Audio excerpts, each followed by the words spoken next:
Salam alaikum.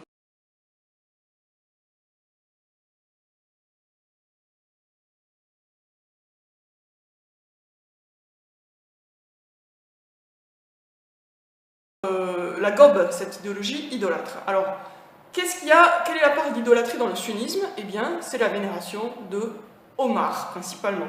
Abou Bakr aussi, mais moins, surtout de Omar. Omar est leur, et pour beaucoup de sunnites, une idole. Oh, le grand Omar, oh, qu'il était sage, oh, qu'il était intelligent, oh, qu'il était fort, oh, qu'il était ceci, oh, qu'il était cela, oh, quel calife bien guidé, bien guidé, bien guidé. Bon. Ils badent Omar, ils vénèrent Omar. Ils se prosternent mentalement, émotionnellement devant Omar. Alors que leurs propres sources sunnites montrent que Omar avait, c'est le moins qu'on puisse dire, beaucoup de défauts et qu'il a commis beaucoup d'erreurs graves.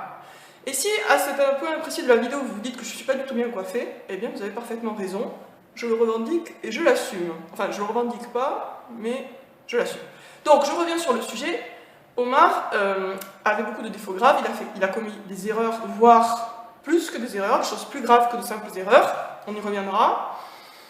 Et malgré ça, eh ben, donc les sunnites se prosternent. Oh, Omar, Omar, Omar. Et les chiites se prosternent devant qui? Devant Ali et Fatima. Alors, Ali et Fatima, à la différence de Omar, quand on creuse leur biographie, ben, il n'y a rien à leur reprocher. Rien du tout. À la limite, peut-être quelques petites erreurs stratégiques pour Ali, mais c'est tout. C'est-à-dire des erreurs de stratégie, mais absolument pas l'équivalent de ce qu'on peut reprocher à Omar. En fait, Ali et Fatima, que Dieu les agrée, que Dieu les agrée, que Dieu les agrée, étaient des personnes très, très, très bien.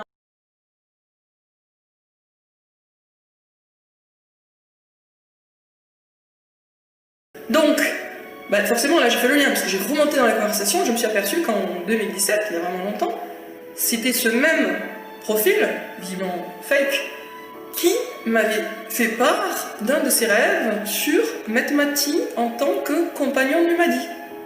Et comme il y en a plusieurs comme ça qui sont venus me raconter ce type de rêve, il y en a, je dirais, au moins 3, eh ben, j'ai tendance là maintenant pour le coup à supposer, sans me faire des suppositions très hasardeuses, que les 2 autres c'était aussi des faux profils, et que c'était Mamar, se faisant passer pour quelqu'un d'autre, pour me confirmer dans l'illusion qu'il est le Mahdi.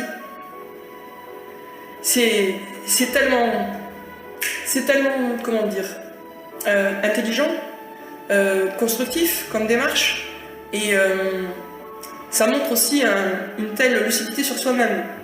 Quelqu'un qui fornique à tout va, qui sodomise à tout va, qui paye des putes, qui va voir des mineurs, qui brise les cœurs des femmes. Le mien, on va dire, il n'est pas brisé, il est du genre costaud, mais il y en a d'autres. Il y en a une qui a laissé un témoignage, elle a pensé pendant 3 ans au suicide à cause de ce type.